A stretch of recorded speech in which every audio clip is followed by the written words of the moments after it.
If you got a trouble with your PlayStation, you're not able to install a game or whatever because you got a pop-up message saying that you reached the maximum of devices on your account. Well, click on the link in the description that will take you to this page. Maybe you will have to log in before.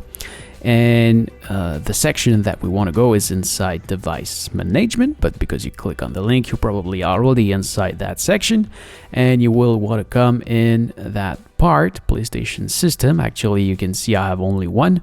You will have trouble when you will want to add a third device, so you can have a maximum of 2 activated devices, and you want to deactivate all device. So you click here and be careful because you can do that only once every 6 months.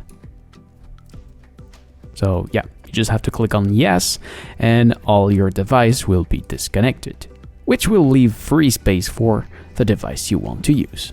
Now the next time you will try to download something on your PlayStation, you will be asked to log in to identify your device on your account and you'll be good to go. Now, if you need a new PlayStation, please see my link in the description.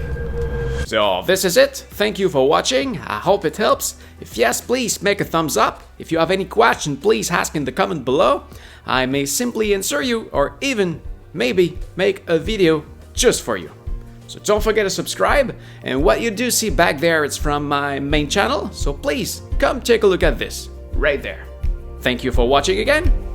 See ya!